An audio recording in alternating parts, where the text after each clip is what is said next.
심실중격결손증 수술 안내. 안녕하십니까? 본 동영상은 환자가 시행받을 수술에 대한 정보를 애니메이션을 통해 알기 쉽게 제공함으로써 동의서 작성을 위한 의료진의 설명 과정을 보조하고 환자 본인이나 보호자가 자주적 의사에 따라 수술 여부를 결정하는 것을 돕기 위해 제작되었습니다. 수술의 목적 및 효과.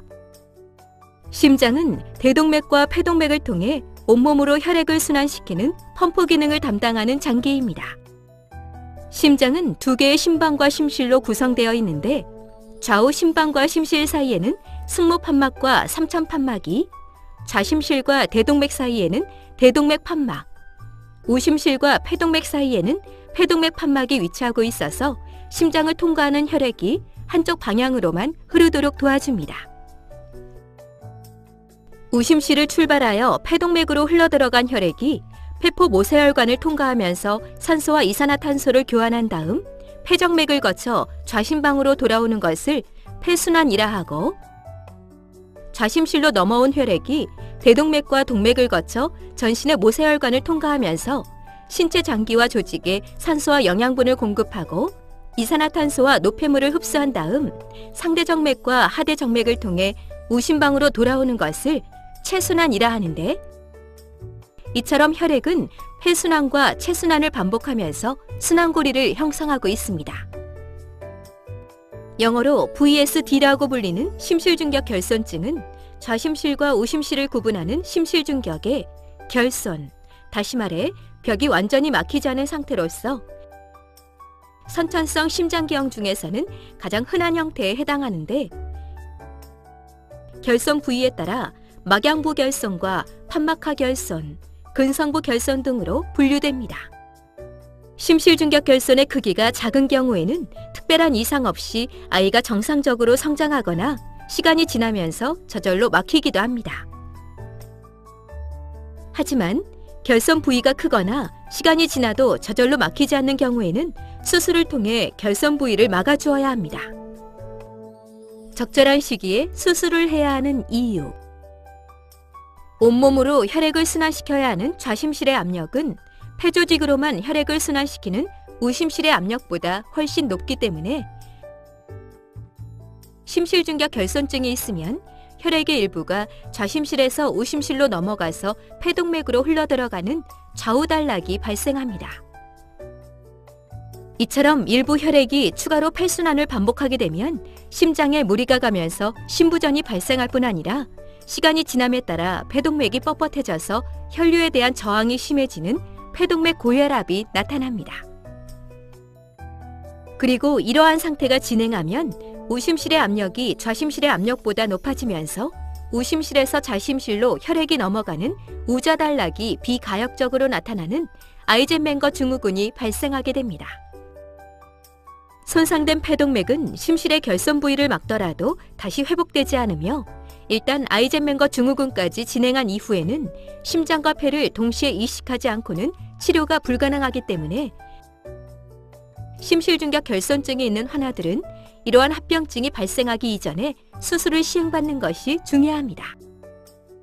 수술 과정 및 방법, 수술 부위 및 추정 소요 시간. 수술 전 준비 사항. 수술에 앞서 금식을 시행하는데 소아 환자의 경우에는 연령에 따라 금식 시간이 달라지므로 구체적인 금식 시간과 수술 전 준비는 의료진의 안내에 따르십시오. 수술 과정. 수술은 전신마취하에서 시행됩니다. 집도인은 개용술을 통해 흉골을 열고 심장을 싸고 있는 심낭을 열어 심장을 노출시킨 다음 인공심폐기를 연결합니다.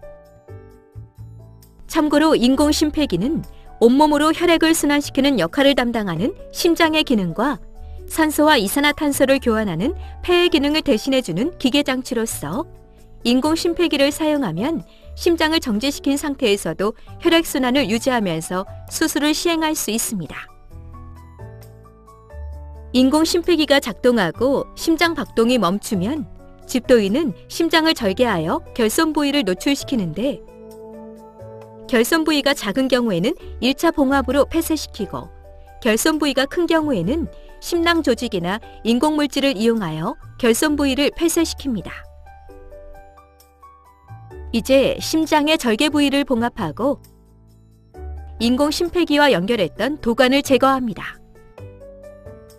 이어서 흉부에 배액관을 삽입하고 상처를 봉합하여 수술을 마무리합니다. 추정 소요 시간. 통상적인 수술 시간의 경우 짧게는 3-4시간에서 길게는 10시간 이상이 소요될 수 있으며 마취와 수술 준비 등에 1-2시간 정도가 추가로 소요됩니다. 하지만 실제로 소요되는 시간은 구체적인 수술의 종류와 환자의 상태 등에 따라 크게 달라집니다. 발현 가능한 합병증의 내용, 정도 및 대처 방법. 대부분의 수술은 특별한 문제 없이 마무리됩니다. 하지만 일부 환자에서는 다음과 같은 합병증이 발생할 수 있습니다. 전신마취 관련 합병증. 전신마취 시에는 기도삽관 후 인공호흡기를 연결하고 마취가스와 마취주사제를 투여하여 마취 상태를 유지하는데 환자에 따라서는 약물에 대한 과민 반응이나 기도의 과민 반응, 급격한 혈압 변동 등으로 인해 합병증이 발생할 수 있습니다. 폐합병증. 수술 후 가래를 제대로 배출시키지 못하면 무기폐나 폐렴이 발생할 수 있으며 그로 인해 호흡 부전, 사망 등 심각한 합병증이 초래될 수 있습니다. 출혈. 인공 심폐기를 사용하는 경우에는 혈전이 생성되지 않도록 항응고제를 투여하기 때문에 다른 수술에 비해 출혈의 위험이 높습니다. 수술 기술의 발달로 인해 과거에 비해 출혈량이 크게 줄어들기는 하였지만 환자에 따라서는 수술 중 또는 수술 이후에 다량의 출혈이 발생할 수 있습니다. 이러한 경우에는 수혈이 필요할 수 있는데 그로 인해 수혈 부작용이 발생하거나 매우 드물지만 간염이나 에이즈 등 감염성 질환이 전파될 수 있습니다. 감염. 수술 전후의 세균 감염에 의해 수술 상처나 신체 내부에 염증이 발생할 수 있습니다. 수술 상처에 염증이 발생하면 소독을 시행하고 필요시 상처 부위를 다시 개방한 후 새살이 차오를 때까지 기다렸다가 상처를 다시 봉합하기도 합니다. 그리고 심장 내부나 심장이 위치하는 종격동 내부에 감염이 발생한 경우에는 항생제 치료나 배액관 삽입, 반복적 세척 수술 등 추가적인 조치가 필요할 수 있습니다. 부정맥. 심장박동은 동결절에서 시작된 규칙적 전기 신호가 심장의 전도계를 따라 전달되면서 일어나는데 심장 수술 환자의 상당수에서는 심장박동이 불규칙해지는 부정맥이 발생할 수 있습니다.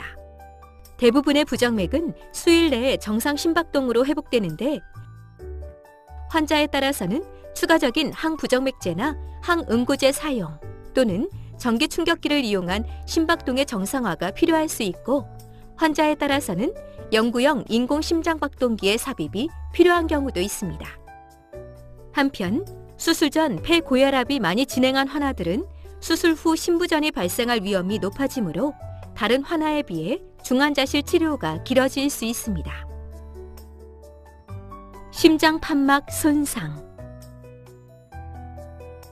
심장에는 혈액이 역류하는 것을 방지해주는 4개의 판막이 있는데 판막에 이상이 동반되어 있거나 수술 부위가 판막에 인접한 경우에는 수술 중 판막이 손상되거나 수술 후 기능장애가 심해질 수 있으며 이러한 경우에는 추가적인 시술이나 수술 등이 필요할 수 있습니다. 신경 손상. 흉부에는 흉벽의 운동과 감각을 담당하는 늑간신경, 목소리를 조절하는 후두신경, 횡격막의 운동을 담당하는 횡격막신경, 자율신경계의 일부인 교감신경 등 다양한 신경들이 지나가고 있는데 수술 과정에서 이들 신경이 손상을 입을 수 있으며 그로 인해 감각 이상이나 통증, 마비 등 다양한 신경학적 이상 증상이 나타날 수 있는데 환자에 따라서는 영구적인 후유증이 남을 수도 있습니다. 림프액 누출. 흉부의 주요 장기와 혈관 주변에는 림프관이 그물처럼 얽혀 있는데 수술 과정에서 림프관이 손상될 수 있으며 그로 인해 림프관 속을 흐르는 림프액이 주변 조직으로 흘러나올 수 있습니다. 일반적으로 손상된 림프관은 시간이 지나면서 저절로 막히고 누출된 림프액도 주변 조직으로 흡수되기 때문에 별다른 문제가 발생하지 않습니다. 하지만 누출되는 림프액의 양이 많고 장기간 누출이 계속되는 경우에는 수술 부위에 림프액이 고이지 않도록 배액관을 유지하면서 림프액 누출을 줄이기 위해 금식이나 무지방 혹은 저지방 식이 등의 추가적 조치가 필요할 수 있습니다. 인공심폐기 합병증. 인공심폐기는 온몸으로 혈액을 순환시키는 역할을 담당하는 심장의 기능과 산소와 이산화탄소를 교환하는 폐의 기능을 대신해주는 기계장치인데 인공심폐기를 사용하면 심장을 정지시킨 상태에서도 혈액순환과 산소 공급을 유지하면서 수술을 시행할 수 있습니다. 하지만 인공심폐기를 가동하면 다량의 항응고제 사용으로 예상치 못한 출혈이 발생할 수 있으며 혈전이나 공기 등이 혈관을 따라 이동하여 뇌졸중을 일으킬 수 있습니다. 그리고 수술 후 심장이나 폐의 기능이 충분히 회복되지 못하면 심장의 펌프 기능이나 폐의 가스 교환 기능을 도와주는 기계적 보조 장치를 사용해야 하는데 이러한 노력에도 불구하고 기능이 회복되지 못하는 경우에는 환자가 사망할 수도 있습니다. 기타 합병증. 그 밖에 발생할 수 있는 합병증으로는 수술과 마취에 관련된 약물이나 감염, 출혈, 탈수 등 다양한 원인에 의해 간이나 신장, 중추신경계, 심장, 소화관 등이 손상을 입는 다발성 장기 손상 등이 있습니다. 참고로 신장 기능이 일시적으로 저하된 경우에는 혈액투석을 시행해야 하는데 환자에 따라서는 시간이 지나도 신장 기능이 회복되지 않으면서 만성 신부전으로 진행할 수 있습니다. 수술 관련 주의사항. 수술 후에는 곧바로 중환자실로 이동하는데 혈압이 안정되고 출혈이 없으며 자발적인 호흡이 잘 회복되면 기도에 삽입했던 튜브와 인공호흡기를 제거합니다. 그리고 중환자실에서 집중 관찰하면서 상태가 충분히 안정되었다고 판단되면 일반 병실로 올라옵니다.